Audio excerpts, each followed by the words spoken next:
Have you ever found yourself scrolling through YouTube at 2 a.m. looking for something to help you drift off to sleep, only to stumble upon a 40-minute video about the hidden connections between Family Guy episodes?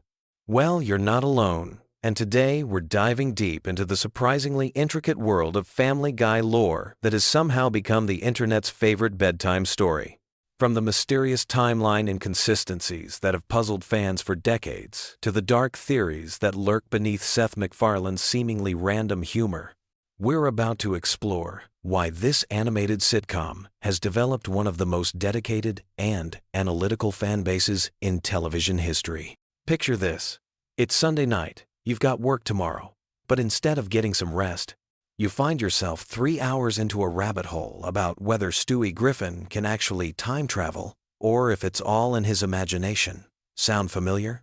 The phenomenon of Family Guy lore videos has taken over late-night YouTube, creating an entire subgenre of content that combines nostalgic comfort with mind-bending analysis.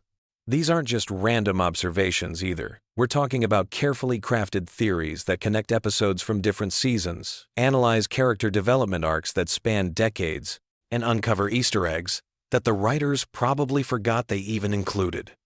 Let's start with the foundation of Family Guy lore, the Griffin family timeline.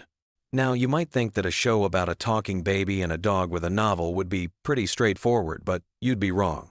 The series has been on the air since 1999, with that infamous cancellation and resurrection period, and during that time, the characters have somehow managed to travel through time, and exist in multiple dimensions simultaneously. Peter Griffin has held dozens of jobs, died multiple times, and somehow always returns to his position at the brewery as if nothing happened. This isn't lazy writing. It's actually part of a larger narrative structure that treats continuity more like a suggestion than a rule. The real complexity begins when you start tracking the relationships between characters across seasons. Take Cleveland Brown, for example. He starts as Peter's neighbor and best friend, moves away to star in his own spin-off show, then returns as if nothing happened. But here's where it gets interesting. Eagle-eyed fans have noticed subtle changes in his personality and relationships that suggest the Cleveland who returned isn't quite the same person who left. This has led to theories about parallel dimensions, simulation theory, and even the possibility that the entire series takes place in some kind of purgatory where characters are doomed to repeat similar scenarios with slight variations. Speaking of characters who've changed, let's talk about Brian Griffin, arguably the most complex character in the Family Guy universe. Brian started as the voice of reason, the intellectual counterpoint to the family's chaos. But over the seasons, he's evolved into something much darker and more complicated. He's struggled with alcoholism, had relationships with human women that border on the inappropriate, and occasionally displays knowledge and abilities that seem impossible for a dog. Some fans theorize that Brian isn't actually a dog at all, but rather a human who's been transformed or cursed, which would explain his human-level intelligence, his ability to drive, and his complex emotional relationships. The Stewie Griffin timeline represents perhaps the most intricate piece of Family Guy lore. Early seasons presented Stewie as an evil genius baby bent on world domination and matricide. His sophisticated vocabulary, advanced inventions, and time travel capabilities made him seem almost supernatural. However, as the series progressed, these elements became more subdued, leading to the popular theory that we're watching Stewie's intelligence and abilities fade as he becomes a more typical child. This regression theory suggests that baby genius abilities are temporary and that Stewie is slowly becoming a normal kid, which explains why his elaborate schemes become less frequent and his vocabulary becomes more age-appropriate. But here's where things get really interesting. The time travel episodes. Stewie's time machine has been used multiple times throughout the series, creating alternate timelines and paradoxes that have never been fully resolved. In some episodes, characters retain memories of time travel adventures, while in others, they seem to forget entirely. This inconsistency isn't accidental. It's actually evidence of a multiverse theory that suggests every major character change or continuity error is actually evidence of timeline splits and reality alterations.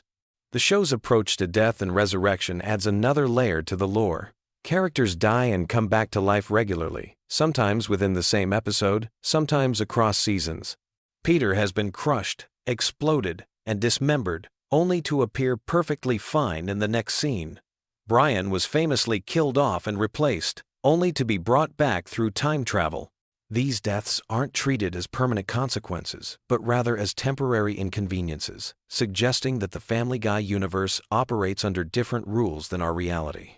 Let's delve into the recurring background characters who form the backbone of Quahog society. Characters like Herbert, the elderly neighbor, the greased-up deaf guy, and the various news anchors create a sense of continuity that makes Quahog feel like a real place with its own culture and history. These characters often appear in the background of unrelated scenes, creating a web of interconnected stories that reward observant viewers. Some fans have mapped out the social connections between these background characters, creating elaborate family trees and relationship charts that rival those of epic fantasy novels. The show's treatment of pop culture references creates another fascinating aspect of its lore. Family Guy is famous for its cutaway gags that reference everything from 1,980 seconds movies to obscure historical events. But these references aren't random. They often connect to overarching themes and character development. Peter's obsession with 1,980 seconds culture reflects his refusal to grow up and accept adult responsibilities. Stewie's references to Broadway musicals and classic literature hint at his sophisticated nature and possibly his future sexuality. These cultural touchstones create a shared language that binds the characters together while also dating the episodes in specific time periods. The geography of Quahog itself tells a story. The town layout has changed dramatically over the years, with new businesses appearing and disappearing, neighborhoods shifting, and landmarks moving around. This geographic inconsistency has led some fans to theorize that Quahog exists in a state of constant flux, possibly as a reflection of the characters' unstable mental states, or as evidence that the entire series takes place in some kind of dream or simulation. Religious and philosophical themes run deeper through Family Guy than most casual viewers realize.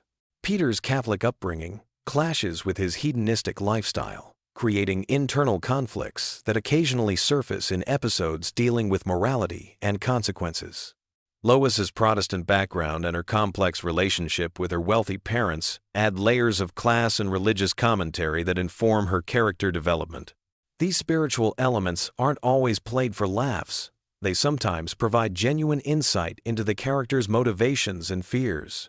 The show's handling of mental health issues, while often controversial, creates another dimension of character analysis. Peter's impulsive behavior and lack of consequences could be seen as symptoms of various psychological conditions. Meg's depression and social isolation are treated both as punchlines and as genuine character traits that affect her relationships and life choices. Chris's awkwardness and social difficulties hint at developmental issues that are never directly addressed, but inform his character arc. Family Guy's relationship with its own cancellation and resurrection has become part of its mythology. The show was canceled after 3 seasons, then brought back due to strong DVD sales and Adult Swim reruns. This real-world history has been incorporated into the show's narrative, with characters occasionally breaking the fourth wall to reference their own cancellation. This metatextual approach creates a unique relationship between the show and its audience, acknowledging that both the characters and viewers are aware they're participating in a constructed narrative. The evolution of the show's animation style tells its own story. Early seasons featured simpler character designs and more limited animation, while later seasons showcase increasingly sophisticated visual techniques and more detailed character expressions. This technical progression mirrors the character's emotional development and the show's growing complexity. Fans have created detailed comparisons showing how character designs have evolved, often using these changes to support theories about character development and timeline alterations. The voice acting performances add another layer of lore analysis. Seth MacFarlane voices multiple main characters, and subtle changes in his vocal performances over the years have been interpreted as character development cues. Peter's voice has become more exaggerated and childish, supporting theories about his regression into immaturity. Stewie's voice has become less posh and more typical for his age, reinforcing the theory that his genius is fading. Guest appearances and celebrity references create a complex web of real-world connections that blur the line between fiction and reality. When real celebrities appear as themselves, they often interact with the characters in ways that suggest the Family Guy universe exists parallel to our own, with similar historical events and cultural touchstones, but different rules and consequences. The show's treatment of social and political issues has evolved significantly over its run, reflecting changing attitudes and sensibilities. Early episodes featured edgier humor and more controversial content, while recent seasons have shown more awareness of social responsibility. This evolution isn't just about changing times. It reflects character growth and maturity, particularly in how the family members relate to each other and their community. As we drift off to sleep thinking about these interconnected stories and hidden meanings, it becomes clear why Family Guy lore has become such a popular bedtime topic. The show's seemingly chaotic structure actually contains layers of complexity that reward deep analysis and careful attention. Whether you're falling asleep to theories about Stewie's true nature, pondering the implications of Brian's human relationships, or trying to map out the Quahog timeline, Family Guy offers an unexpectedly rich universe that continues to surprise and engage viewers even after decades on the air. Sweet dreams, and remember, in the world of Family Guy, nothing is ever quite as simple as it first appears. What if I told you that the seemingly random chaos of Family Guy actually contains one of the most intricate and bizarre mythologies in television history? Tonight, we're diving deep into the strange, wonderful, and oddly comforting world of Family Griffin lore that will transport you to Quahog and beyond. Picture this. You're settling in for the night, your mind racing with the day's stresses, when suddenly you remember that Family Guy isn't just a collection of cutaway gags and pop culture references. It's actually a surprisingly rich tapestry of interconnected stories, recurring characters, and hidden depths that have been building for over 2 decades. And tonight, we're going to explore every corner of this animated universe in a way that's perfect for drifting off to sleep. Let's start our journey in the town of Quahog, Rhode Island, a place that exists in its own pocket dimension, where the laws of physics are more like gentle suggestions, and where a talking dog can have a Harvard education, while his owner struggles to remember his own name. Quahog isn't just any fictional town. It's a carefully constructed world, with its own history, geography, and cast of hundreds of recurring characters, who each have their own stories to tell. The Griffin family home at 31 Spooner Street serves as our anchor point in this universe. This house has witnessed more supernatural events, time travel incidents, and reality-bending situations than most interdimensional portals. The basement alone has served as everything from a torture chamber to a speakeasy to a portal to different timelines. Each room in this house carries the weight of countless adventures, and if these walls could talk, they'd probably have their own spin-off series. Peter Griffin himself represents something fascinating in the realm of animated characters. He's not just a bumbling father figure. He's a force of nature who somehow manages to survive situations that would destroy lesser mortals. His job, history reads like a fever dream. Brewery worker, fisherman, Renaissance fair knight, bodyguard, paparazzi photographer, and even, briefly, the Pope. Each career change isn't just a throwaway gag, but adds another layer to the mythology of a man who seems to exist outside the normal rules of consequence and reality. The relationship between Peter and his nemesis Giant Chicken, whose real name is Ernie, represents one of television's greatest ongoing feuds. Their battles have destroyed significant portions of Quahog multiple times, yet somehow the town always rebuilds, often in slightly different configurations. These fights aren't just slapstick comedy. They're epic confrontations that span years of real-time storytelling, with each encounter escalating in scope and destruction. The chicken fights serve as a perfect metaphor for the cyclical nature of conflict and resolution, playing out across seasons like a modern-day mythological struggle between order and chaos.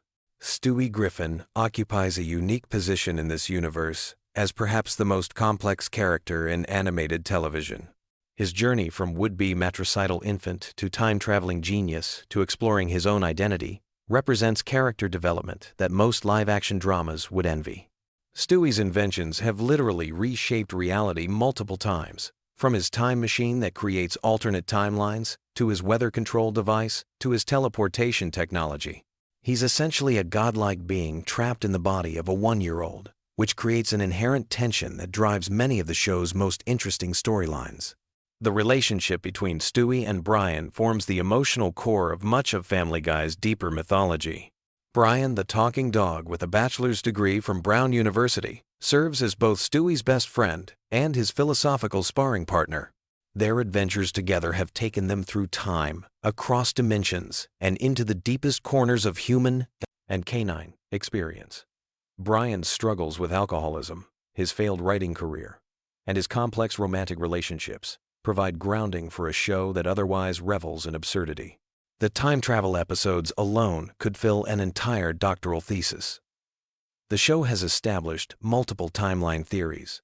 From the straightforward cause and effect changes we see when Stewie prevents his own conception to the more complex multiverse implications of episodes where multiple versions of characters interact.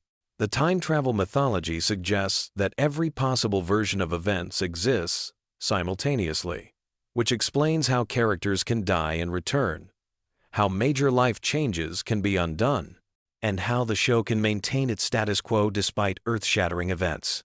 Cleveland Brown's departure and return to the series represents something unique in television, a character who literally moved to their own show and then came back, bringing with him the experiences and relationships from that separate universe.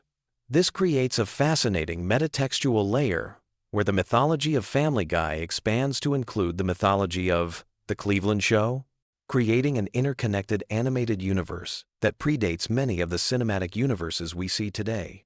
The recurring characters of Quahog each contribute their own threads to this elaborate tapestry. Glenn Quagmire isn't just the perverted neighbor. He's a complex character with his own tragic backstory, his career as a pilot that's taken him around the world, and his complicated relationships with his family members. His house has been the setting for numerous adventures and reveals, and his interactions with the Griffin family have evolved from simple antagonism to a more nuanced dynamic over the years.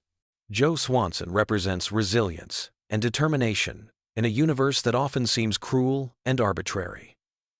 His backstory as a police officer paralyzed in the line of duty provides weight to his character that goes beyond his role as comic relief. The episodes exploring his relationship with his wife Bonnie and their son Kevin add layers of domestic drama that ground the more outlandish elements of the show. Joe's adventures, from his time as an undercover cop to his brief stint as a superhero, show that even in a world of talking dogs and time machines, human courage and determination still matter. The mythology extends beyond Quahog to include locations like the Drunken Clam, which serves as more than just a bar. It's a sanctuary where the male characters can explore their friendships and fears away from their domestic responsibilities. The bar has witnessed confessions, celebrations, and confrontations that have shaped the relationships between the core characters. Even seemingly minor locations like the grocery store or the church have their own histories and recurring storylines that add depth to the world. The show's approach to celebrity culture creates its own mythology within the mythology. The numerous celebrity appearances aren't just random cameos. They often serve specific narrative functions and become part of the show's internal logic. When celebrities appear as themselves in Quahog, they enter a world where the normal rules don't apply, leading to interactions that are both surreal and surprisingly meaningful. These episodes often explore themes of fame, authenticity, and the price of celebrity in ways that are both hilarious and oddly poignant. The holiday episodes of Family Guy deserve special mention in any discussion of the show's mythology. Christmas episodes don't just repeat the same themes, they build on each other, creating an ongoing narrative about family, tradition, and the meaning of celebration in a chaotic world.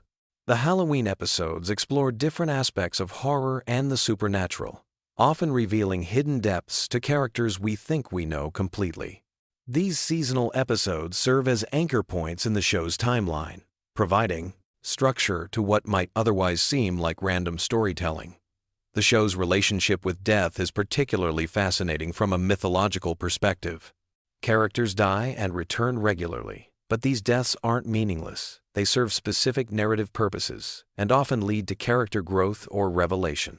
When Brian died temporarily, the impact rippled through the entire cast and fanbase, demonstrating how deeply these characters have embedded themselves in our collective consciousness.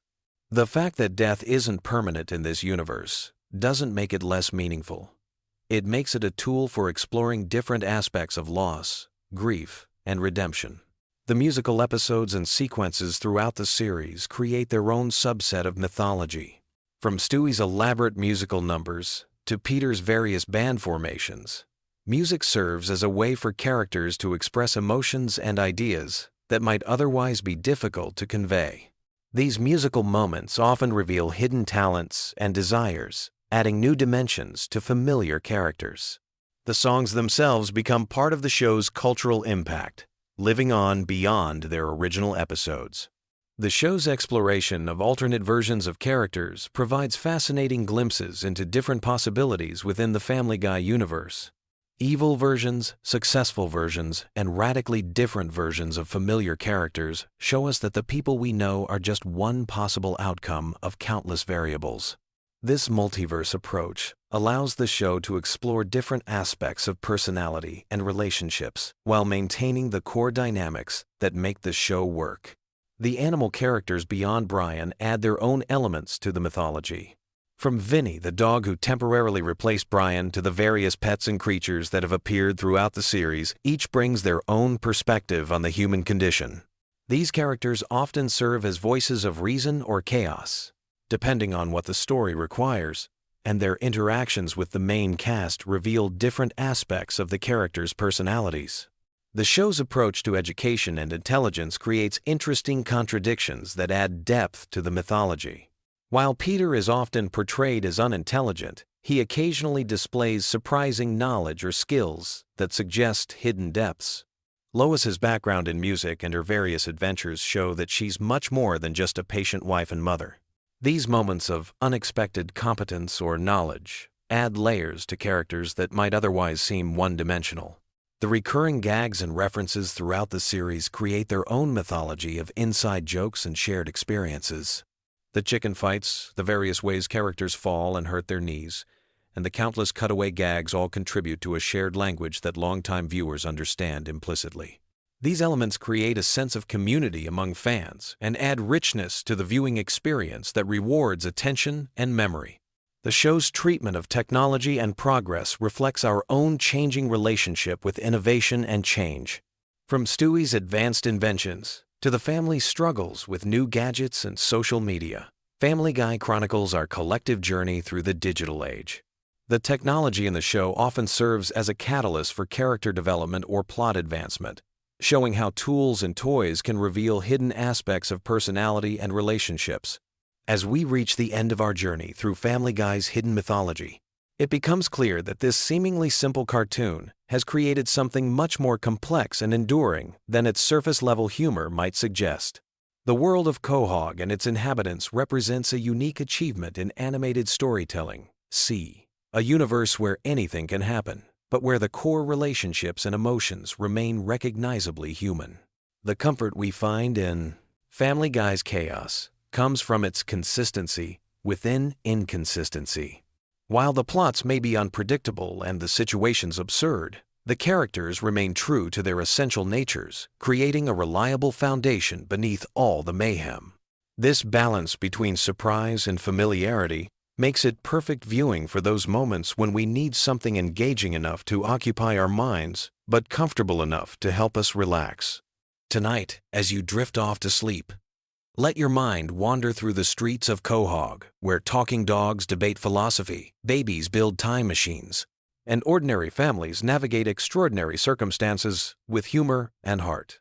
In this world where anything is possible, perhaps the most magical thing of all is that love and friendship somehow manage to survive and thrive despite all the chaos surrounding them. Sweet dreams. And remember, in the world of Family Guy, tomorrow always brings new adventures, new laughs, and new reasons to appreciate the beautifully bizarre journey of life itself. You know that feeling when you're lying in bed scrolling through endless videos trying to find something that'll help you drift off to sleep? Most people go for rain sounds or meditation videos, but there's this weird corner of the internet that's discovered something completely unexpected. Family Guy lore videos. And honestly, it makes perfect sense once you think about it. Picture this. Peter Griffin's bumbling voice rambling about some ridiculous backstory while you slowly fade into dreamland. It's like having that one friend who tells really long, meandering stories that somehow become the perfect background noise for sleep. But here's the thing. Family Guy isn't just random jokes and cutaway gags. There's actually this incredibly deep, twisted universe hiding beneath all the chaos, and when you start exploring it at bedtime, something magical happens. Tonight, we're diving into the strangest, most soothing rabbit hole on YouTube. We're talking about Family Guy lore that's specifically designed to help you sleep. And trust me, by the end of this journey, you'll understand why millions of people are choosing Stewie's time travel adventures over counting sheep. Let's start with why this works so well. Your brain needs something engaging enough to distract from racing thoughts, but not so stimulating that it keeps you awake. Family Guy lore hits this sweet spot perfectly. The familiar voices create a sense of comfort, like having old friends nearby. The storylines are complex enough to occupy your mind, but delivered in that laid-back, conversational tone that naturally slows your heart rate. The beauty of Family Guy as sleep content lies in its structure. Unlike other shows that build tension toward climactic moments, Family Guy operates on this weird, episodic flow where nothing is too serious or urgent. Even when Peter is destroying the town or Stewie is plotting world domination, there's this underlying absurdity that signals to your brain that everything is okay. It's chaos, but comfortable chaos. One of the most popular sleep topics is Stewie's time travel timeline. Now, if you've watched the show casually, you might think Stewie's time adventures are just random episodes. But when you dig deeper, there's this incredibly complex web of cause and effect that spans decades. Stewie has literally shaped the Griffin family history in ways most viewers never realize. Think about it. In one timeline, Stewie prevents his own birth, which creates this paradox where he exists but shouldn't. In another, he saves his father's life, completely altering the family dynamic. These aren't just throwaway episodes. They're building blocks of an intricate multiverse where every action ripples through time. And when someone narrates this in a gentle, sleepy voice while you're tucked in bed, it becomes this dreamy exploration of cause and effect that naturally leads your mind into sleep. The time travel lore gets even more interesting when you consider Stewie's relationship with Brian. Their adventures through different eras reveal hidden layers of both characters. Brian isn't just the family dog who talks. He's this tortured intellectual who's lived through multiple timelines, sometimes remembering previous versions of events, sometimes completely oblivious. The complexity of their friendship across different realities becomes this beautiful, melancholy meditation on friendship and loyalty. What makes this perfect for sleep is how these time travel stories often end with everything returning to normal, or at least a version of normal. There's no real stakes, because the show's format demands that the status quo be maintained. Your subconscious picks up on this pattern and relaxes, knowing that no matter how wild the adventure gets, the Griffin family will be okay by morning. Another incredibly soothing topic is the hidden depth of Peter Griffin's character. On the surface, he's just this obnoxious, immature father figure. But when you start examining his backstory, there's surprising emotional complexity. Peter's relationship with his own father, Francis, reveals layers of abandonment issues and the desperate need for approval that drives much of his behavior. The Catholic guilt that shapes Peter's worldview, his struggles with identity, his genuine love for his family despite constantly endangering them, all of this creates this rich psychological portrait. When narrated as bedtime content, Peter's flaws become almost endearing. He's not a bad person, he's just deeply human in the most ridiculous possible way. The show has quietly built this mythology around Peter's various jobs and failures. From working at the brewery to his brief stint as a country music star, each career represents a different aspect of the American dream gone wrong. But instead of being depressing, it's oddly comforting. Peter always bounces back, always finds something new to be enthusiastic about. His resilience becomes this gentle reminder that failure isn't permanent, that there's always another chance to mess things up in new and interesting ways. Lois Griffin's background provides another rich vein of sleep-friendly lore. Her wealthy upbringing, her musical talents, her complicated relationship with her parents. All of this creates this fascinating contrast with her current life. She chose chaos over comfort, love over luxury. When explored in that drowsy, contemplative tone that characterizes good sleep content, Lois becomes this complex figure who represents the compromises we all make for love. The show has revealed that Lois has this incredibly patient, almost saint-like quality that allows her to tolerate Peter's behavior. But occasionally, we see cracks in this facade, moments where her true feelings break through. These glimpses of Lois's inner life become fascinating character studies when presented as gentle bedtime analysis. Meg Griffin represents something even more interesting in the show's mythology. She's the perpetual outsider, the family member who never quite fits in. But when you examine her character closely, she's often the most sensible person in the room. Her isolation isn't really about her being unlikable. It's about her being different, more grounded than the rest of her chaotic family. The psychological dynamics of how the Griffin family treats Meg reveal uncomfortable truths about family structures and social hierarchies. But when explored as sleep content, these observations become philosophical musings rather than harsh critiques. Meg's resilience in the face of constant rejection becomes almost inspiring, a quiet testament to the strength of people who don't fit conventional molds. Chris Griffin's journey through adolescence provides another layer of gentle complexity. His artistic talents, his kind heart, his struggles with self-image, all of this unfolds against the backdrop of typical teenage challenges, amplified by his family's dysfunction. Chris represents hope in the Griffin universe, the possibility that the next generation might break free from destructive patterns. The show has developed this subtle running theme about Chris's potential. He's genuinely talented, genuinely caring, but constantly undermined by his environment. When narrated as bedtime content, Chris's story becomes this quiet meditation on nurture versus nature, on how children can maintain their essential goodness despite chaotic circumstances.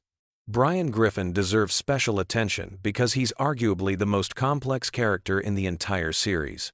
He's an intellectual trapped in a dog's body, an artist struggling with mediocrity, a liberal idealist living in a conservative household. His pretensions and failures make him simultaneously the most relatable and most frustrating character. Brian's writing career, his romantic relationships, his drinking problem, his philosophical debates with Stewie, all of this creates this rich tapestry of middle-aged disappointment wrapped in surreal comedy. When presented as sleep content, Brian's struggles become universal human experiences filtered through the lens of absurdity. The relationship between Brian and Stewie forms the emotional core of many episodes, and their dynamic has evolved significantly over the show's long run.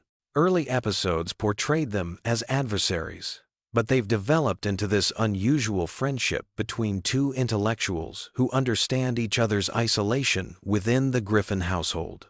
Their conversations, whether they're traveling through time or just sitting in the living room, often touch on profound themes of mortality, purpose, and connection.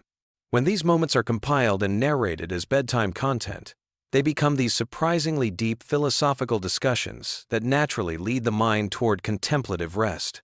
The supporting characters in Family Guy have developed their own rich backstories that provide endless material for sleep-friendly content. Glenn Quagmire, despite his obvious character flaws, has this complex history as a pilot and adventurer. His relationship with his father, his military service, his various romantic entanglements, all of this creates this surprisingly detailed character study. Cleveland Brown's departure and return to the show created interesting continuity questions that lore enthusiasts love to explore. The dynamics of the friend group, how relationships change over time, how people grow apart and come back together, these themes resonate on a deeper level when explored in that gentle, bedtime storytelling style. Joe Swanson's backstory as a police officer and his adjustment to life in a wheelchair provides material for surprisingly touching character exploration. His determination, his relationship with his family, his role as the moral center of Peter's friend group, all of this unfolds into rich character development that works beautifully as sleep content. The world building in Family Guy extends beyond the main characters to include the town of Quahog itself, the recurring locations, The background characters who appear across multiple episodes, the local politics and social dynamics, all of this creates a lived-in universe that feels surprisingly real despite its cartoon absurdity. The show has developed this consistent internal logic about how Quahog operates, from the local government to the business community to the social hierarchies. When explored as lore content, these details create this comforting sense of a complete world where everything has its place, even if that place is completely ridiculous. Family Guy's relationship with pop culture provides another fascinating avenue for sleep-friendly exploration. The show's countless references and parodies create this massive web of connections to movies, TV shows, music, and historical events. Tracing these references becomes like a gentle intellectual exercise that occupies the mind without overstimulating it. The cultural commentary embedded in these references often reveals surprising insight about American society, entertainment, and human nature. When presented as bedtime analysis, these observations become thoughtful cultural criticism delivered in the most relaxed possible format. The show's approach to continuity creates interesting puzzles for lore enthusiasts. Some episodes clearly exist in the same universe, building on previous events and character development. Others seem to exist in isolation, resetting everything back to a baseline. Understanding which episodes connect and which stand alone becomes this gentle mental exercise, perfect for bedtime. This flexible approach to continuity actually enhances the show's value as sleep content. Unlike serialized dramas where missing details might leave you confused, Family Guy's episodic nature means you can drift in and out of consciousness without losing the thread of what's happening. The animation style and visual storytelling in Family Guy contribute to its effectiveness as sleep content. The character designs are simple and comforting. The color palette is warm and familiar, and the pacing of visual jokes follows predictable patterns. Your brain learns to anticipate the rhythm of the show, which naturally promotes relaxation. The voice acting deserves special mention because the performers have developed these characters over decades. The familiarity of these voices creates an immediate sense of comfort and security. Seth MacFarlane's multiple character voices, Alex Borstein as Lois, Mila Kunis as Meg, each voice becomes like a comfortable presence in your bedroom. The musical elements in Family Guy add another layer of sleep-friendly content. The show frequently features elaborate musical numbers that range from Broadway-style productions to simple character songs. These musical interludes often reveal character depths and emotions that regular dialogue might not capture. When compiled as sleep content, these musical moments become like gentle lullabies that showcase different aspects of the characters' personalities.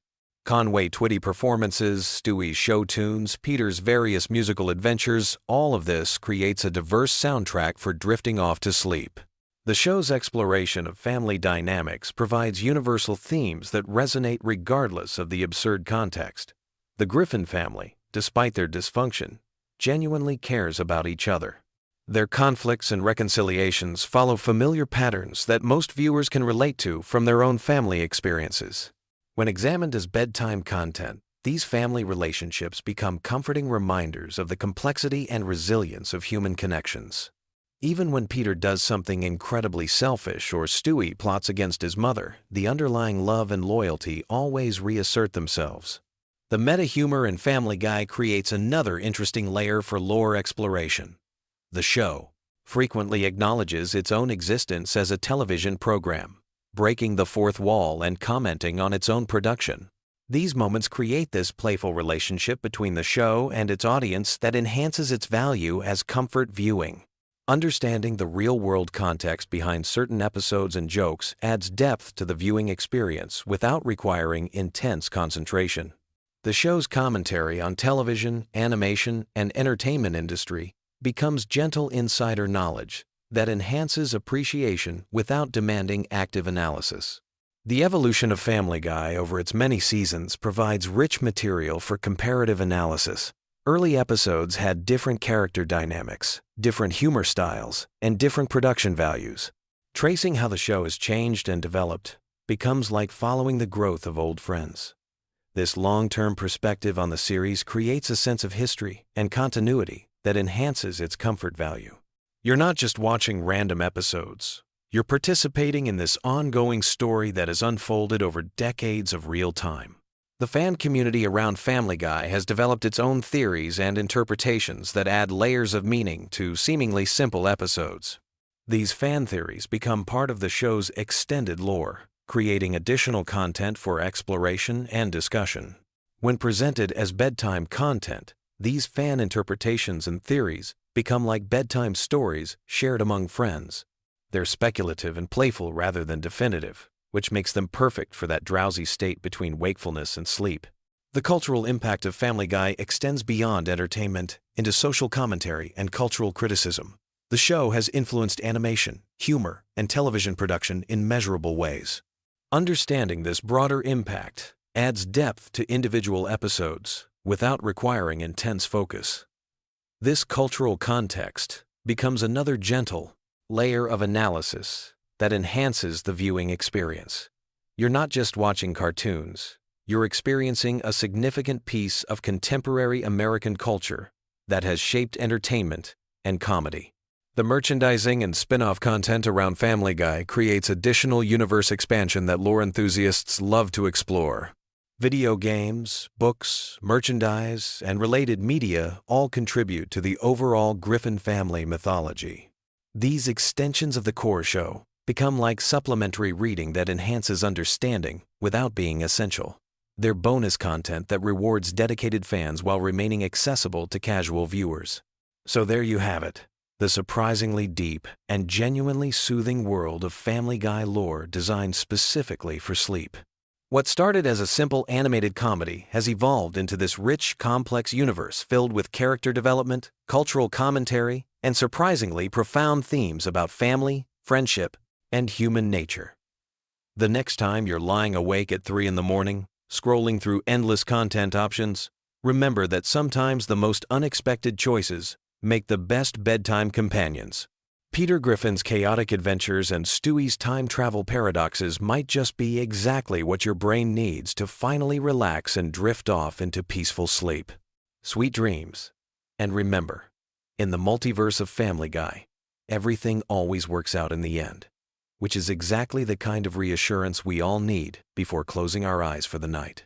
Did you know that Family Guy was actually canceled twice by Fox and nearly became lost media forever? Or that Seth MacFarlane almost died in the September 11th attacks but missed his flight because of a hangover? Welcome to the bizarre, twisted, and absolutely fascinating world of Family Guy lore that most fans have never heard about. I'm talking about secrets so wild that they make the show's most outrageous episodes look tame by comparison. We're diving deep into the creation myths, the behind-the-scenes drama, the near-death experiences, and the corporate battles that shaped one of television's most controversial animated series. Trust me, by the end of this video, you'll never watch Family Guy the same way again.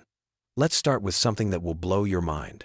Seth MacFarlane, the creator and voice of Peter Griffin, Brian, and Stewie, was supposed to be on American Airlines Flight 1-1 on September 11th, 2001. That's right, the same flight that crashed into the North Tower of the World Trade Center. But here's the crazy part. He overslept because he was hungover from a party the night before and his travel agent had given him the wrong departure time. If he had made that flight, Family Guy would never have existed beyond its first season, and animation history would be completely different. But that's just the beginning of this incredible story. Family Guy has one of the most bizarre resurrection tales in television history. The show premiered in 1999 and was actually performing decently in the ratings, but Fox kept moving it around to different time slots. You know how networks love to do that, right? Well, they moved it so many times that viewers couldn't keep track of when it was on. Eventually, Fox canceled it in 2002 after just 3 seasons. Here's where it gets interesting, though. While the show was dead on television, something magical was happening in the afterlife. Adult Swim picked up the syndication rights and started airing reruns late at night. College students and young adults discovered the show and fell in love with it. At the same time, DVD sales were going through the roof. The first season DVD became one of the best-selling TV show DVDs of all time, and suddenly Fox realized they had made a massive mistake. So in 2005, Fox did something almost unprecedented in television history. They brought back a canceled show based purely on DVD sales and cable reruns. Family Guy became the first show ever to be revived solely because of its success in syndication and home video. It was like watching a TV show literally rise from the dead. But the resurrection story gets even weirder. When Fox brought the show back, they didn't just order a few episodes to test the waters. They ordered 53 new episodes right off the bat. That's an enormous vote of confidence for a show that had already been canceled once. Seth MacFarlane suddenly went from unemployed animator to one of the most powerful people in Hollywood practically overnight. Now let's talk about the creative origins of the show, because they're absolutely fascinating. Seth MacFarlane created Family Guy when he was just 24 years old, fresh out of the Rhode Island School of Design. But here's what most people don't know. The show was originally pitched as a much more traditional family sitcom.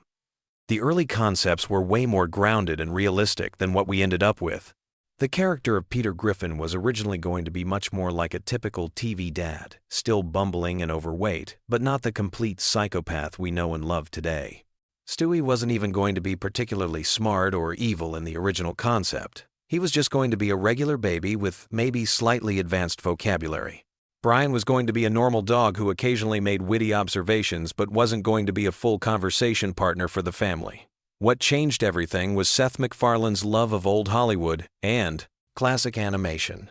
He grew up watching Looney Tunes, Tom and Jerry, and classic Disney cartoons, and he wanted to bring that level of visual comedy and surreal humor to primetime television. The problem was that most networks were terrified of anything too weird or experimental.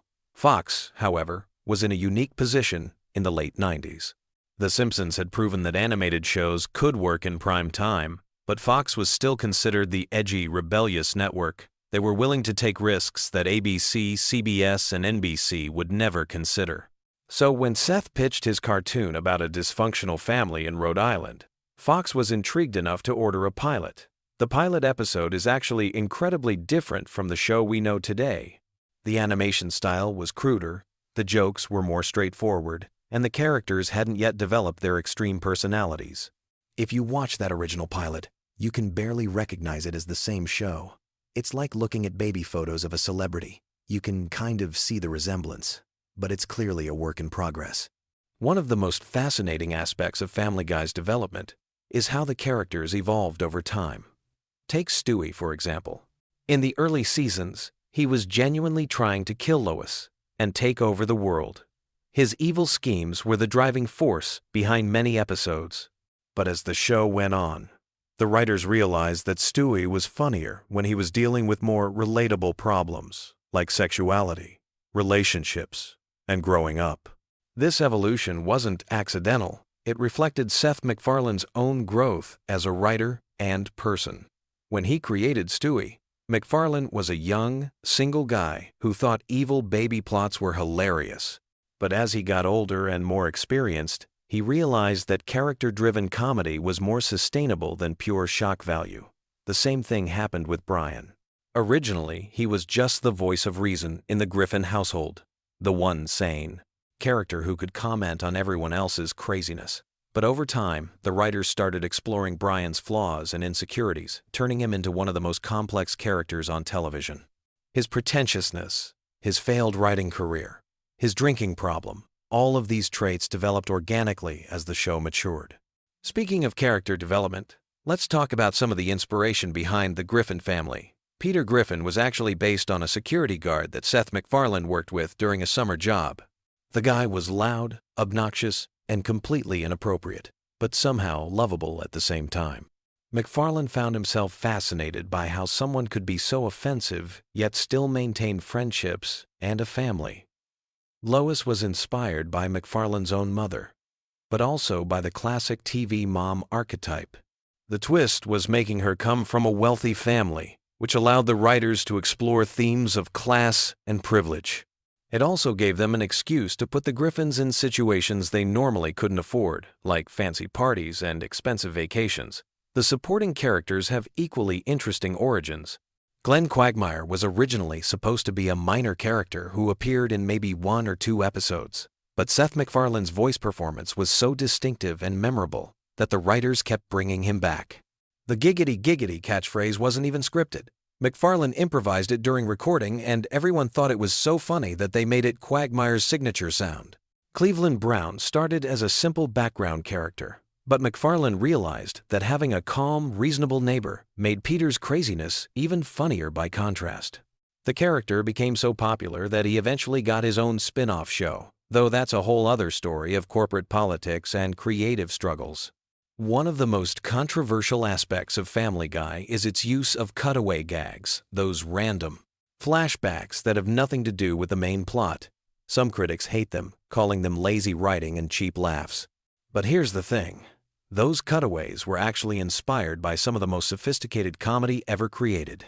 Seth MacFarlane grew up watching Monty Python's Flying Circus, and he was fascinated by how the Pythons would interrupt their sketches with completely random animations and non sequiturs.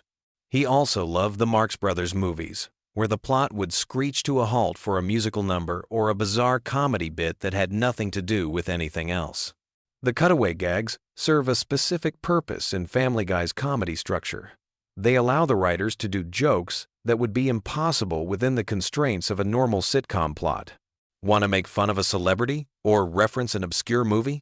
Just have Peter say, "This reminds me of the time I," and cut to whatever crazy scenario you can imagine. But here's something most fans don't realize. Many of those cutaways are actually incredibly expensive to produce. Each one requires new character designs, new backgrounds, new voice acting, and sometimes even new music. A single 30-second cutaway can cost more to animate than an entire scene of regular dialogue. Fox executives were initially horrified by how much money the show was spending on these seemingly throwaway jokes. The financial aspect of Family Guy is actually one of the most interesting parts of its story. When the show first premiered, animation was still considered a niche market for adults. The Simpsons was successful, but it was seen as a unique exception rather than proof that there was a broader market for animated comedy. Family Guy's success helped prove that there was actually a huge appetite for adult animated shows. This paved the way for series like American Dad, The Cleveland Show, Archer, Rick and Morty, and countless others. Without Family Guy's commercial success, the entire landscape of adult animation might look completely different today. The merchandising aspect is equally fascinating. Family Guy products generate hundreds of millions of dollars in revenue every year. T-shirts, toys, video games, Christmas ornaments, you name it, and there's probably a Family Guy version of it. The Stewie character alone has spawned an entire industry of baby-themed merchandise with surprisingly dark humor. But perhaps the most interesting aspect of Family Guy's cultural impact is how it changed the way we think about offensive comedy. The show pushes boundaries that would have been unthinkable on television even 10 years before it premiered. Yet somehow, it manages to get away with jokes that would destroy other shows. The secret is in the show's self-awareness. Family Guy knows that it's offensive, and it's constantly making jokes about its own offensiveness. When Peter does something terrible, the other characters usually call him out on it. When the show makes a controversial reference, it often follows it up with a joke about how inappropriate the reference was. This meta-humor creates a kind of protective bubble around the show's more controversial content. Viewers understand that they're not supposed to take Peter Griffin seriously as a role model. He's clearly meant to be a cautionary tale about what happens when someone has no filter and no self-awareness. The voice acting on Family Guy deserves its own deep dive because it's honestly incredible. Seth MacFarlane voices 4 of the main characters: Peter, Brian, Stewie, and Glenn Quagmire, plus dozens of supporting characters and celebrity impersonations. His range is absolutely mind-blowing when you really think about it. But here's what's even more impressive. MacFarlane often records conversations between his own characters. That means he's essentially having entire dramatic scenes with himself, switching between voices and maintaining the emotional continuity of multiple characters simultaneously. It's like watching a one-man theater performance every time you see Peter and Brian have a heart-to-heart conversation. The other voice actors are equally talented. Alex Borstein, who voices Lois, also does dozens of supporting characters, including the Griffin's maid Consuela. Mila Kunis took over the voice of Meg after the first season, and her performance evolved from simple teenager dialogue to some of the show's most emotionally complex moments. Seth Green voices Chris Griffin, and his portrayal perfectly captures that awkward teenage energy. Green actually ad-libs a lot of Chris's dialogue, particularly the character's weird sound effects and random observations. Many of Chris's funniest moments come from Green just improvising during recording sessions. The show's relationship with Fox has always been complicated and fascinating. On one hand, Family Guy makes enormous amounts of money for the network. On the other hand, it constantly creates controversy and pushes the boundaries of what's acceptable on broadcast television. There have been numerous instances where Fox executives have asked the writers to tone down certain jokes or storylines. Sometimes the writers comply, but often they find creative ways to work around the censorship. This has led to some incredibly clever wordplay and visual innuendo that's actually funnier than whatever the original joke was going to be. The international success of Family Guy is another interesting chapter in its story. The show airs in dozens of countries around the world, and each market has its own unique censorship challenges. Some countries cut entire scenes, while others dub over offensive dialogue with completely different jokes. In some markets, Stewie's sexuality is completely removed from his character arc. In others, references to religion or politics are heavily edited. This has created dozens of different versions of the show, each tailored to local sensitivities and cultural norms. Looking at Family Guy's legacy today, it's clear that the show fundamentally changed television comedy. It proved that audiences were hungry for more experimental, boundary-pushing content. It showed that animation could be a vehicle for sophisticated adult humor, not just children's entertainment. The show also pioneered many techniques that are now standard in comedy writing. The use of pop culture references as comedic shorthand, the mixing of high and low culture, the willingness to completely abandon plot for the sake of a good joke. These are all techniques that you can see in countless comedies today. But perhaps most importantly, Family Guy proved that television shows could have multiple lives. The fact that it survived cancellation and came back stronger than ever showed other creators that there were new paths to success beyond traditional network approval. As we wrap up this deep dive into Family Guy lore, it's worth noting that the show is still evolving and changing. Seth MacFarlane has stepped back from day-to-day involvement to focus on other projects, but the show continues under new leadership. Each season brings new controversies, new characters, and new ways to push the boundaries of what's possible on television. Whether you love it or hate it, Family Guy has left an indelible mark on popular culture. It's a show that dared to be different, survived multiple attempts to kill it, and emerged as one of the most successful and influential comedies of the modern era. And honestly, that's pretty giggity if you ask me.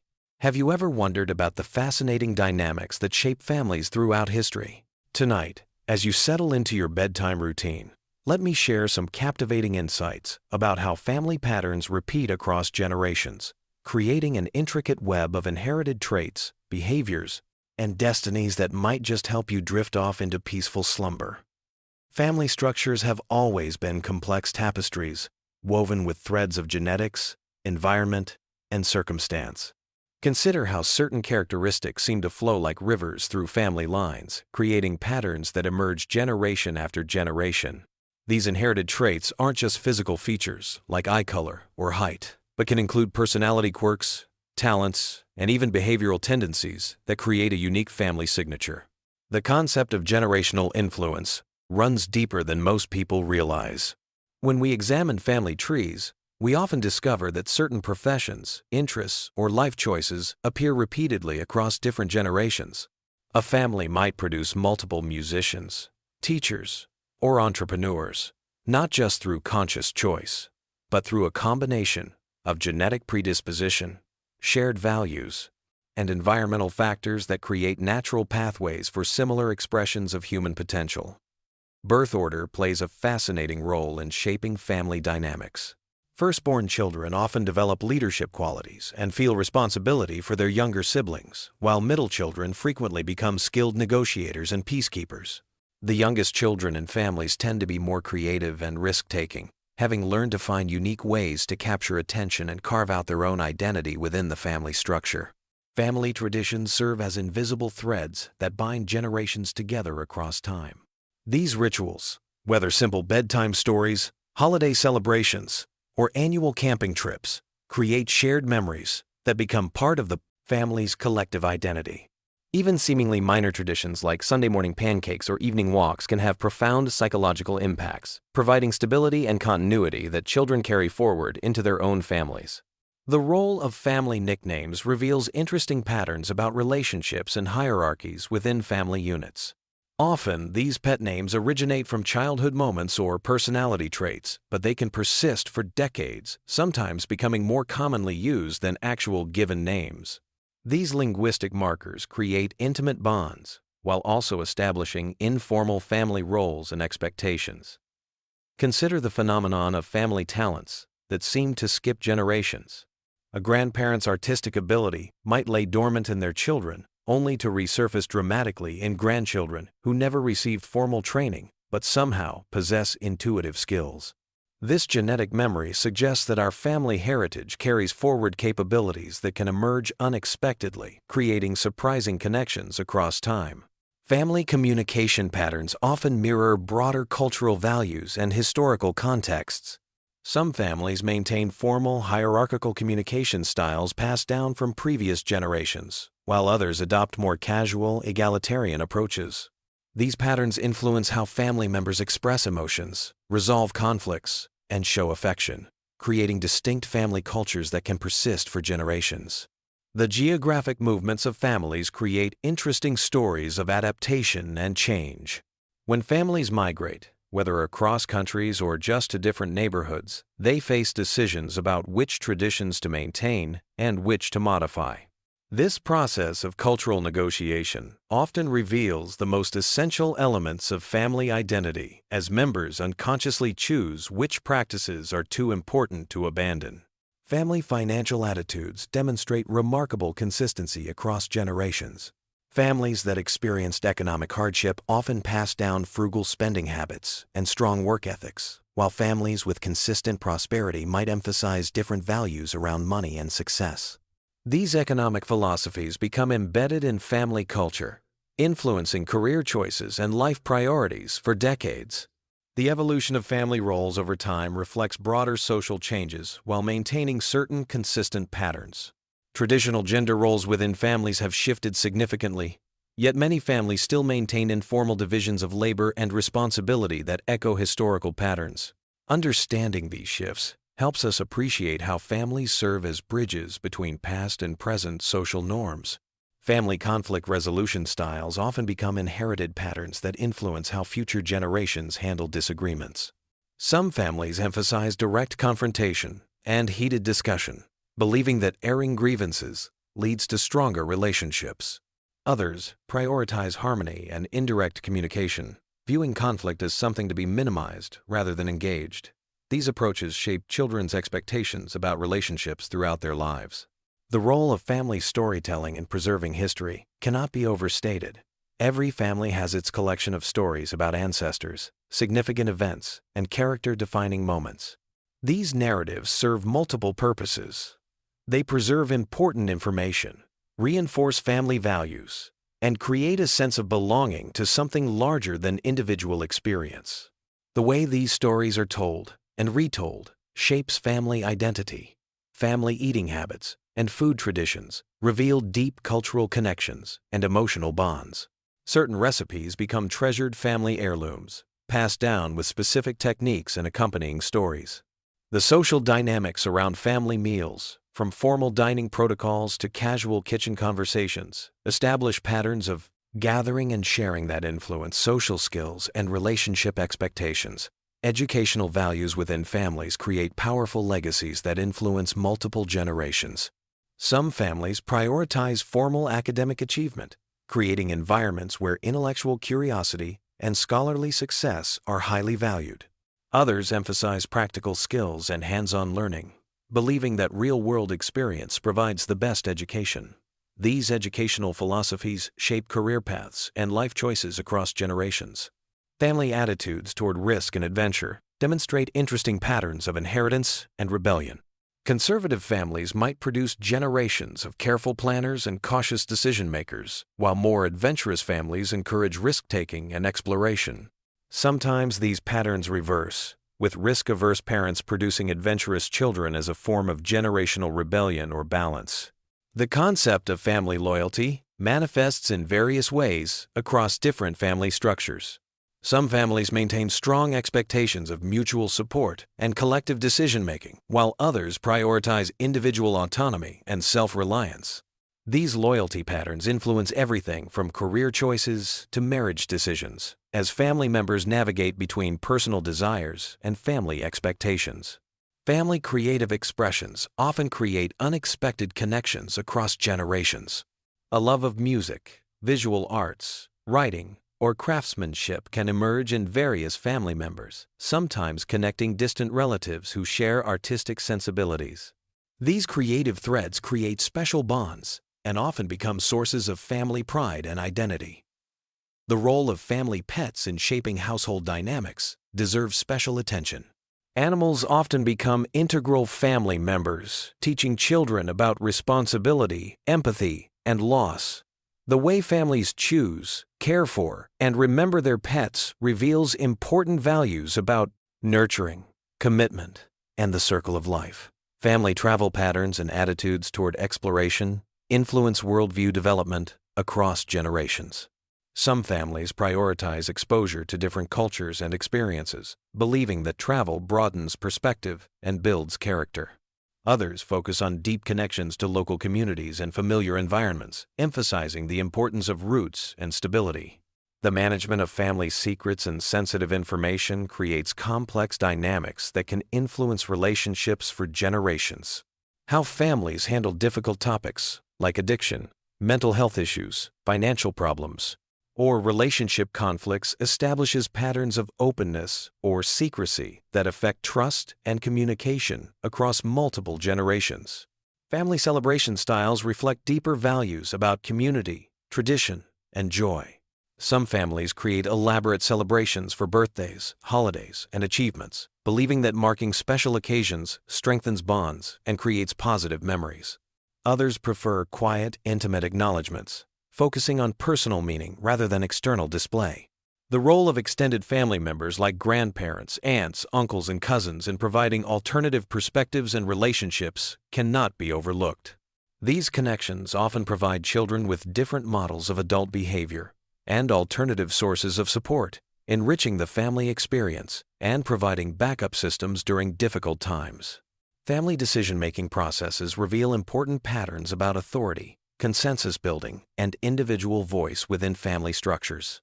Some families operate as democracies, where everyone's opinion carries weight, while others maintain hierarchical structures where certain members hold more influence. These patterns shape children's expectations about leadership and participation in other social contexts. The preservation and sharing of family photographs and mementos creates tangible connections to family history. The way families organize, display, and discuss these artifacts influences how younger generations understand their heritage and place within the family narrative. Digital technology has transformed these practices while maintaining their essential emotional functions. Family approaches to health and wellness often establish lifelong patterns that influence physical and mental well-being. Some families prioritize active lifestyles and preventive care, while others may have more reactive approaches to health issues. These attitudes toward physical maintenance and medical care create lasting influences on individual health choices. The way families handle transitions and major life changes reveals resilience patterns that can be passed down through generations. Some families thrive during periods of change, viewing challenges as opportunities for growth and adaptation. Others prefer stability and may struggle more with transitions, requiring additional support during periods of adjustment. Family gift-giving traditions and attitudes toward material possessions reflect deeper values about generosity, reciprocity, and the relationship between objects and emotions. Some families emphasize thoughtful, personalized gifts that demonstrate attention and care, while others focus on practical items or experiences rather than material objects. As we consider these intricate patterns that weave through family histories, we begin to understand that every family represents a unique experiment in human connection and development. The combinations of genetics, environment, choice, and circumstance create endless variations in how families function and evolve across time. Tonight, as you prepare for sleep, Perhaps reflect on the fascinating tapestry of your own family story. Consider the threads that connect you to previous generations and the new patterns you might be creating for future ones. Family dynamics continue to pattern strang up to one's own. Evolve, influenced by changing social norms, technological advances, and individual choices. Yet certain fundamental human needs for connection, belonging, and identity remain constant across all family structures. These complex family systems remind us that we are all part of something larger than ourselves, connected to both past and future through invisible bonds of shared experience, inherited traits, and chosen relationships. Understanding these patterns can help us appreciate the remarkable diversity of human family experience, while recognizing the common threads that unite all families in their fundamental mission of nurturing, protecting, and preparing the next generation for their own journey through life. Sweet dreams, and may your rest be filled with peaceful reflections on the beautiful complexity of family bonds that connect us all across time and space. Have you ever wondered what happens when your favorite animated characters don't just get blown up for laughs, but actually stay dead? Well, grab a cup of warm milk and get comfortable, because tonight we're diving deep into the surprisingly dark world of Family Guy's permanently deceased characters. And trust me, some of these deaths will shock you more than Peter's latest workplace accident. Now, before we start counting bodies, let's be real about something. Family Guy isn't exactly known for its restraint when it comes to cartoon violence. Characters get flattened, exploded, and dismembered on a weekly basis only to magically appear in the next scene like nothing happened. But every once in a while, the Grim Reaper actually keeps his receipts, and these characters never bounce back. Some were killed because fans couldn't stand them, others because their voice actors passed away in real life, and a few just got caught in the crossfire of Seth MacFarlane's twisted sense of humor. So dim those lights, settle into your most comfortable position, and let's explore every character that Family Guy has permanently sent to the great cartoon afterlife. Starting with the very first casualty that taught us this show wasn't messing around when it came to consequences. Our journey begins with Mr. Weed, Peter's original boss at the happy-go-lucky toy factory. This man first graced our screens way back in the pilot episode, catching Peter dead drunk at his workstation because apparently showing up sober was too much to ask. Mr. Weed was everything you'd expect from a factory supervisor dealing with Peter Griffin as an employee. Stern, professional, and probably questioning every career choice that led him to that moment. What made Mr. Weed fascinating wasn't just his no-nonsense attitude, but the running joke about his suspiciously theatrical mannerisms. The show never explicitly confirmed anything about his personal life, but his fabulous gestures and dramatic flair became a subtle recurring gag. Despite Peter's constant screw-ups, Mr. Weed kept giving him second chances, firing and rehiring him like it was some kind of workplace hobby. The irony is that this unusual loyalty to Peter ultimately sealed his fate. In the episode where everything went wrong, Peter decided to invite his boss over for dinner to make a good impression. Surprisingly, the evening started perfectly. Mr. Weed was genuinely impressed by Peter's home, family, and even Brian's ability to speak. He was so impressed that he offered Peter a promotion to head of toy development. That's when dinner took a deadly turn. Brian, shocked by this unexpected good news, started choking on a dinner roll. When Peter and Lois performed the Heimlich maneuver, the roll shot out of Brian's mouth like a projectile and landed directly in Mr. Weed's throat. And unlike the countless other times characters have faced mortal peril in this show, Mr. Weed actually died from choking. The funeral scene was classic Family Guy darkness. Mr. Weed left behind a videotaped will announcing that the happy-go-lucky toy factory would be demolished to make way for something called the homoerotic toy factory. It was absurd, tragic, and weirdly fitting for a character whose sexuality had been a running gag throughout his appearances.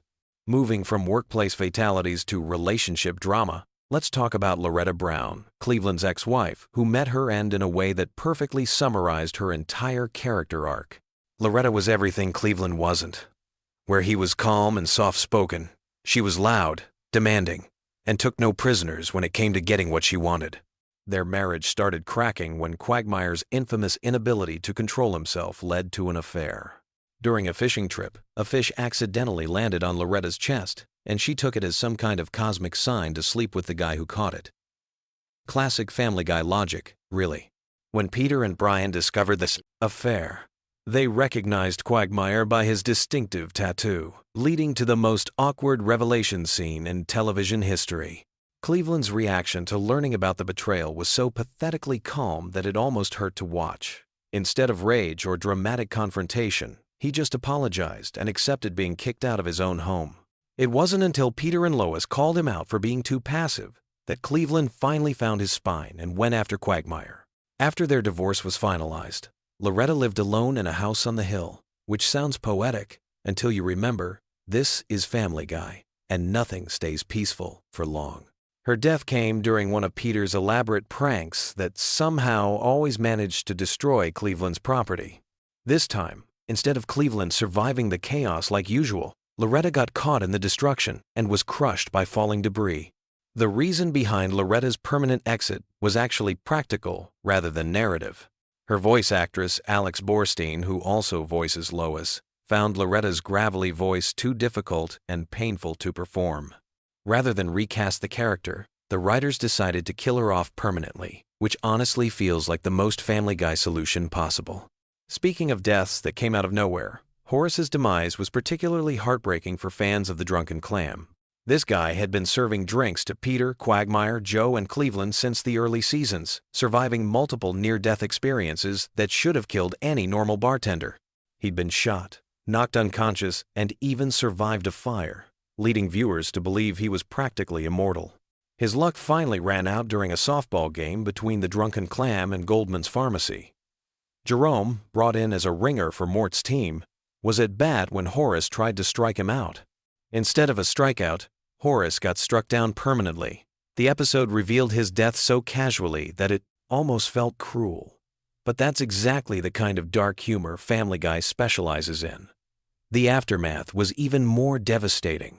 The Drunken Clam was set to close permanently, which would have destroyed one of the show's most important locations.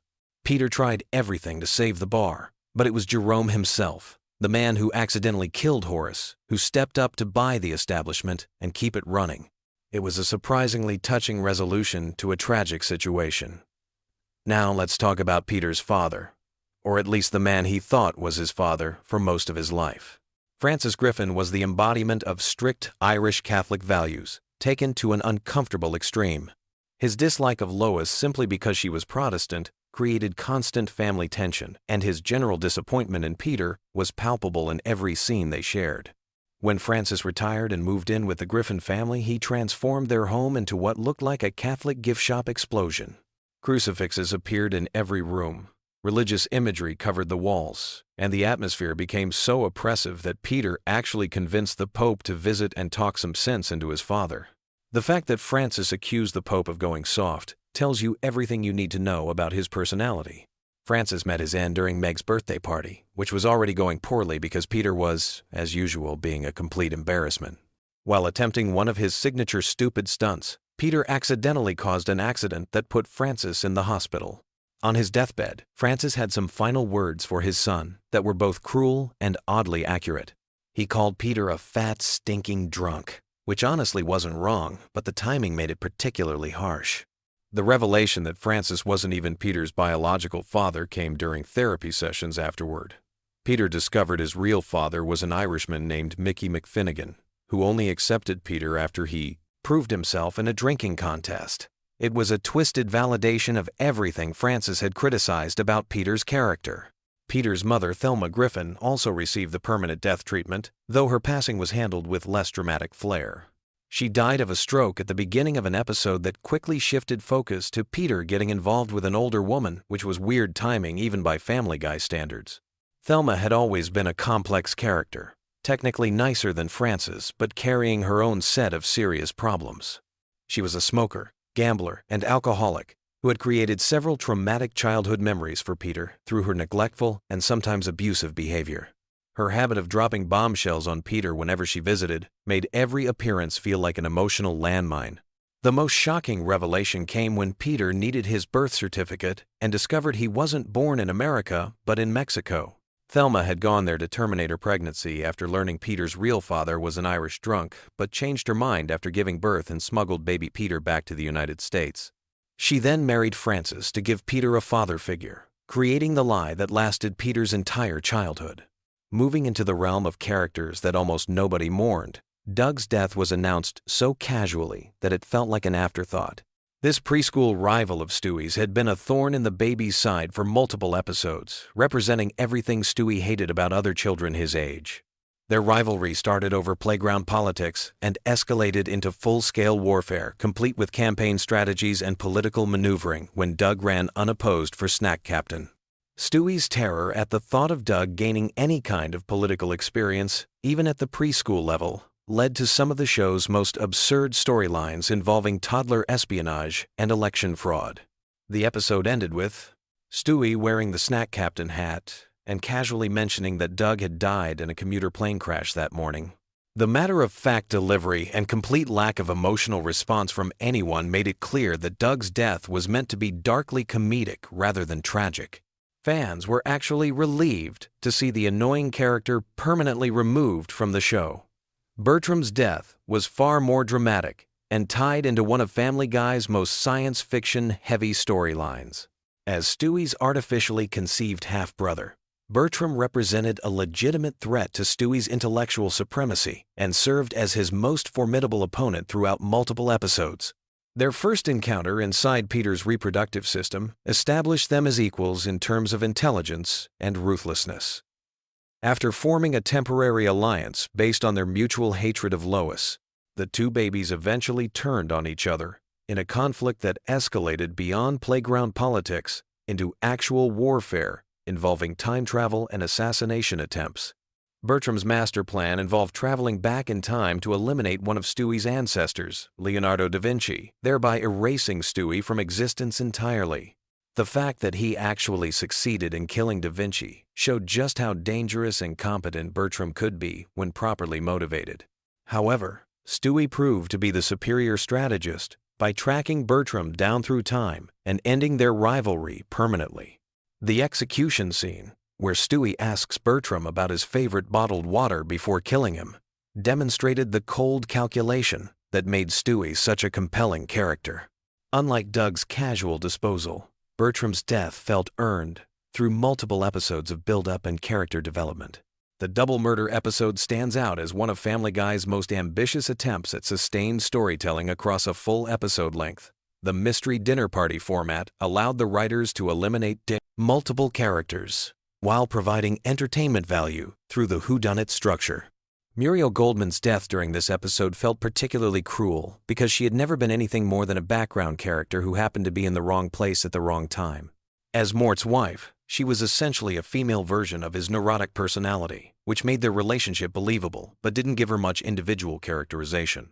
The revelation that she had been exchanging mysterious messages with James Woods created false suspense about her potential involvement in the murders, but she was ultimately just another victim caught up in someone else's revenge scheme.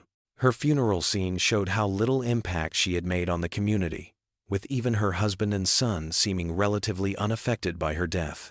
Diane Simmons represented the episode's true villain and most shocking revelation. As Tom Tucker's longtime co-anchor, she had been a background presence for years without showing any signs of homicidal tendencies. Her transformation from professional newswoman to calculating murderer demonstrated how deeply personal rejections and professional disappointments could push someone over the edge. The motive behind her killing spree was painfully relatable in its pettiness. Being dumped by James Woods for a younger woman and facing replacement by a younger co-anchor as she turned 40 created the perfect storm of humiliation and desperation. Her methodical approach to framing Tom Tucker for the murders showed intelligence and planning that made her genuinely dangerous. Diane's final confrontation with Lois provided the classic villain monologue moment where all her motivations were revealed. The irony of being killed by Stewie, a baby, after successfully eliminating multiple adult targets added the kind of dark humor that Family Guy specialized in creating. Patty Tanager's death was perhaps the most satisfying for viewers who had endured his annoying catchphrase and constant attempts to start fights over nothing. This short, aggressive man represented everything irritating about people who create drama where none needs to exist. His role as the boss of a car dealership where Brian worked temporarily showed that his obnoxious personality wasn't limited to casual encounters. Even in professional settings, he couldn't resist making inappropriate comments and stirring up unnecessary conflict with his employees and customers. The poetic justice of his death came when he tried to start a fight with someone operating a military tank. His final words, maintaining his catchphrase even while facing certain doom, showed that he was committed to his obnoxious personality right until the end. The audience's reaction to his death was overwhelmingly positive, proving that sometimes characters are specifically designed to be eliminated. The deaths of Angela and Mayor Adam West carried more emotional weight because they were tied to the real-life passing of their voice actors. These weren't creative decisions made for storyline purposes, but necessary responses to losing the talented people who brought these characters to life. Angela's character arc, from hostile supervisor to lonely woman seeking connection, provided some of Peter's most uncomfortable workplace storylines. Her sexual harassment of Peter while threatening his job security created situations that were both comedically awkward and genuinely problematic by today's standards. Her backstory, revealing years of loneliness and isolation, made her desperate actions more understandable without excusing them. The resolution where Peter dresses up to take her on a fake date showed his capacity for kindness even when dealing with someone who had made his life difficult. Carrie Fisher's death in real life meant that Angela's character had to be written out permanently. The funeral scene in her honor served as both a farewell to the character and a tribute to the actress who had voiced her. Peter's mistake of ending up at the wrong funeral added typical Family Guy humor to what was otherwise a genuinely touching moment. Mayor Adam West's death marked the end of one of the show's most beloved recurring characters. His wonderfully insane personality and possibly corrupt political practices had provided countless moments of absurd humor throughout his long tenure as Quahog's mayor. The real Adam West's connection to his animated counterpart made the character feel more authentic and grounded despite his completely unrealistic behavior and dialogue. His brief challenge from Lois during her political phase showed that even incompetent leadership was preferable to the corruption that inevitably followed. His marriage to Carol Pewterschmidt, Lois's sister, created additional family connections that made his death more personally impactful for the main characters. The tribute episode where Brian petitioned to rename the high school after Mayor West provided proper closure for a character who had been part of the show's fabric for over 16 seasons. The ghost appearance at the end where Mayor West saves Brian from falling off a cliff gave the character one final moment of heroism and showed that death couldn't completely remove him from the Family Guy universe. His replacement by Wild West as mayor acknowledged that the character was irreplaceable while allowing the show to continue. These permanent deaths in Family Guy serve multiple purposes beyond simple shock value. They demonstrate that actions can have genuine consequences, even in a cartoon universe known for its resurrection-running gags. Some characters were eliminated because they had served their narrative purpose, others because fan reaction made their continued presence counterproductive, and some because real-world circumstances forced the writer's hands. The variety in how these deaths were handled shows the range of Family Guy's storytelling capabilities, from casual mentions that treat death as an afterthought to elaborate murder mystery episodes that build tension across an entire episode. The show has found multiple ways to permanently remove characters while maintaining its signature dark humor. The emotional impact of these deaths varies significantly based on character development and audience attachment. Long-running characters like Mayor West and Horace created genuine sadness among fans, while annoying characters like Doug and Patty Tanager were celebrated in their passing. This range of reactions demonstrates how effectively the show had developed distinct personalities for even its minor recurring characters. What makes these permanent deaths particularly interesting is how they contrast with Family Guy's usual approach to cartoon violence. The show regularly features deaths that are immediately reversed or ignored, making the permanent ones stand out as genuinely significant events. When a character stays dead in this universe, it carries extra weight, because viewers know it's not the norm. The practical reasons behind some of these deaths, such as voice actor availability or fan reaction, show how external factors can influence creative decisions in long-running animated series. The writers have generally handled these necessary eliminations with appropriate respect while maintaining the show's comedic tone. Looking back at this collection of permanently deceased characters reveals the evolution of Family Guy's storytelling over its many seasons. Earlier deaths, like Mr. Weed, were often accidental consequences of the show's chaotic humor, while later deaths, like those in the murder mystery episode, showed more deliberate narrative planning. The show's willingness to permanently eliminate characters demonstrates confidence in its ability to create new sources of humor and conflict without relying on the same recurring personalities indefinitely.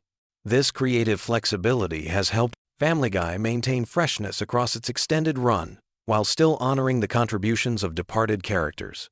These deaths also serve as reminders that even in the most outrageous fictional universes, some actions cannot be undone. They provide moments of genuine consequence in a show that otherwise operates on cartoon logic, where nothing permanent ever happens to the main characters. So there you have it, fellow insomniacs and Family Guy enthusiasts. A complete tour through the surprisingly extensive graveyard of characters who didn't make it back from their final Family Guy appearances. From workplace accidents to murder mysteries, from natural causes to tank-related incidents, the show has found creative ways to permanently remove characters while maintaining its signature blend of dark humor and unexpected heart. Sweet dreams, and remember, in the world of Family Guy, even cartoon death can sometimes be permanent. Have you ever wondered why millions of people fall asleep to Family Guy every single night? Tonight, I'm diving deep into this bizarre internet phenomenon that's taken over bedrooms worldwide.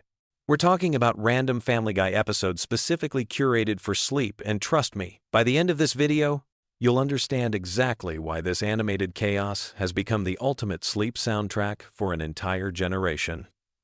Before we jump into this rabbit hole, let me ask you something. How many of you have tried falling asleep to complete silence, only to find your brain racing with thoughts? Or maybe you've attempted those boring nature sounds that somehow make you feel more awake than relaxed. Well, you're not alone, and that's exactly where our story begins. The Family Guy sleep phenomenon isn't just some random internet trend. It's a psychological masterpiece that accidentally stumbled upon the perfect formula for shutting down an overactive mind. Think about it.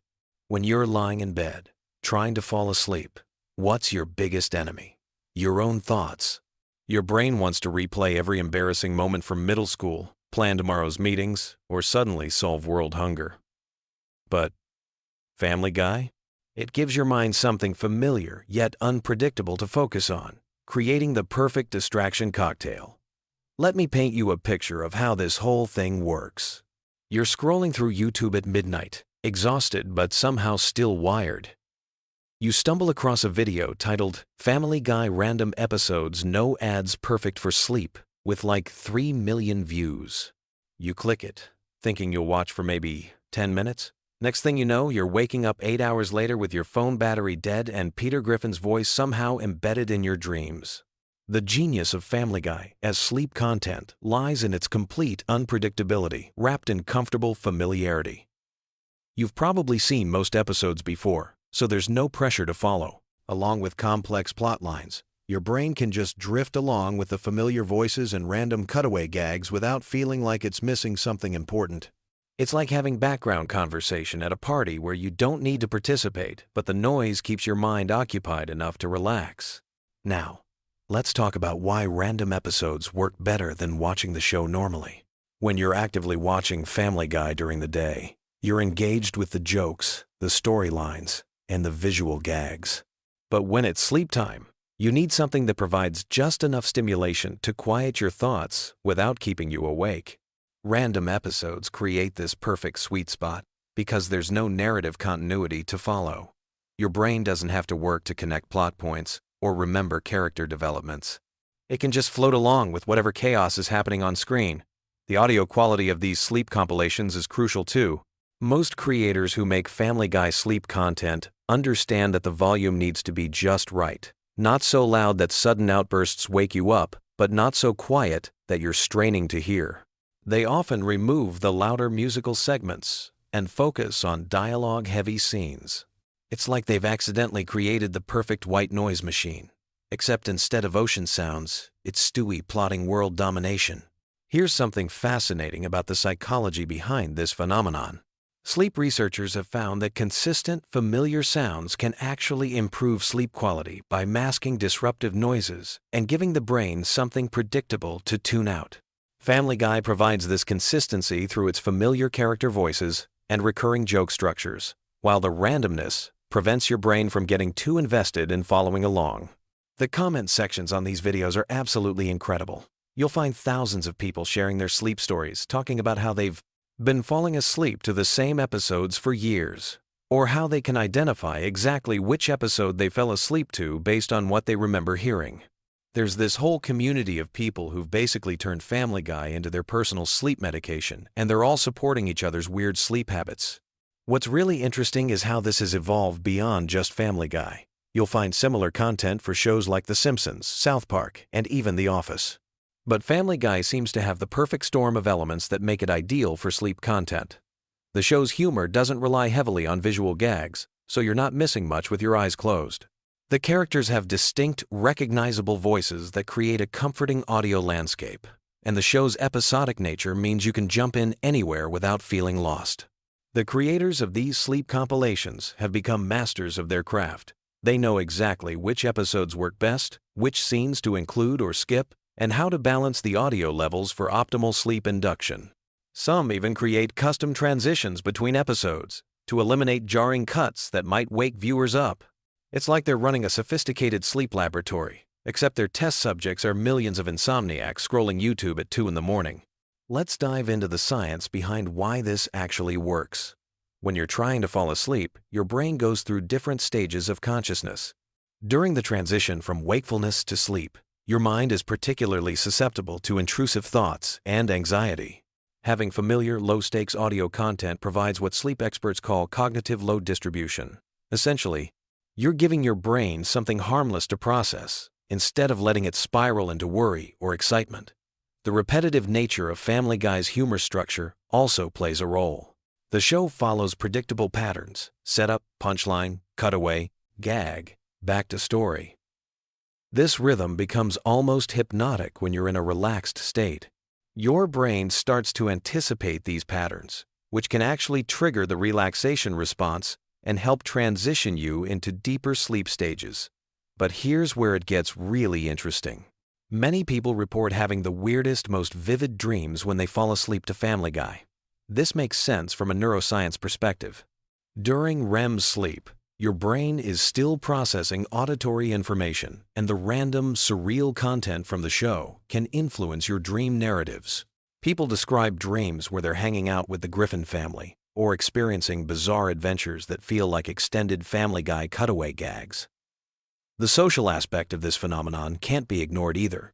There's something comforting about knowing that thousands of other people are falling asleep to the same content. It creates this invisible community of shared experience. You're not alone in your weird sleep habits, because apparently everyone else is doing it too. The comment sections become these strange support groups where people bond over their favorite episodes to fall asleep to, or share stories about how the show has helped them through difficult times. Now, let's address the elephant in the room. Is falling asleep to TV shows actually healthy? Sleep experts have mixed opinions on this. Some argue that any screen time before bed disrupts your natural circadian rhythms and that the blue light from devices interferes with melatonin production. Others acknowledge that for people with anxiety or racing thoughts, having consistent background audio can actually improve sleep quality compared to lying awake in silence for hours. The key seems to be in the execution.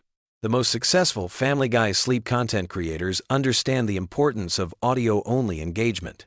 They often recommend turning your phone face down or using the video purely as an audio source. Some even create audio-only versions specifically designed for sleep, removing any visual elements that might keep you engaged. What's particularly clever about the no-captions approach that many of these videos advertise is that it eliminates another potential distraction. Captions, while helpful for accessibility, can keep your eyes engaged and prevent that crucial transition into sleep mode. By removing them, creators ensure that once you close your eyes, you're purely in audio mode. The algorithm has definitely caught on to this trend. YouTube's recommendation system has become incredibly sophisticated at identifying sleep content and serving it to users who are likely to engage with it during late-night browsing sessions. This has created a whole ecosystem of sleep-focused content creators who specialize in curating the perfect bedtime entertainment. The timing of when people discover this content is usually pretty consistent. It typically happens during periods of high stress, major life changes, or when dealing with insomnia.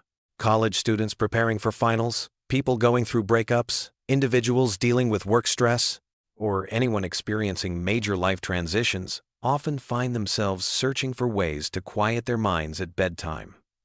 There's also something to be said about nostalgia playing a role in this phenomenon. Family Guy has been on the air for over 2 decades, which means many of the people using it for sleep content grew up with the show. There's a comfort in those familiar voices and jokes that connects to childhood feelings of safety and routine. It's like having a weird, inappropriate bedtime story that somehow works perfectly for adult anxieties. The production quality of these sleep compilations has evolved significantly over the years. Early versions were often just random episode uploads with inconsistent audio levels and jarring transitions. Now, you'll find carefully curated content with smooth transitions, optimized audio, levels, and strategic episode selection designed specifically for sleep enhancement.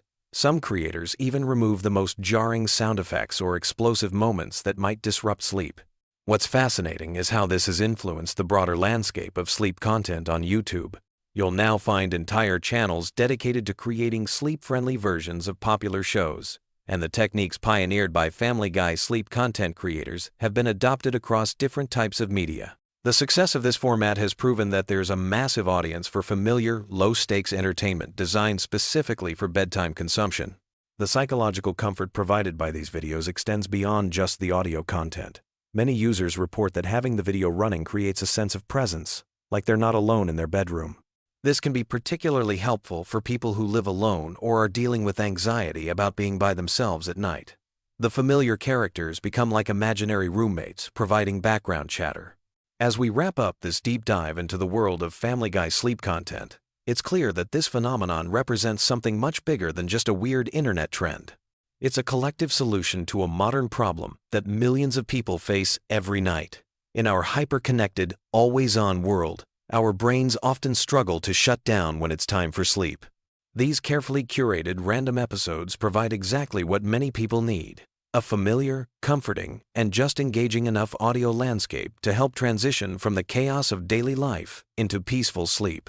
Whether you're already part of this strange community or you're curious to try it for yourself, remember that good sleep hygiene is ultimately about finding what works for your individual needs.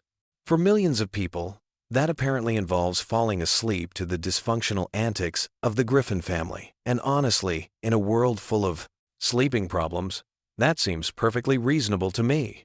So tonight, when you're lying in bed with your mind racing, maybe give it a try. Search for Family Guy random episodes for sleep and see if this bizarre internet phenomenon might just be the solution to your bedtime struggles. Sweet dreams, and remember, if Peter Griffin can fall asleep anywhere, so can you.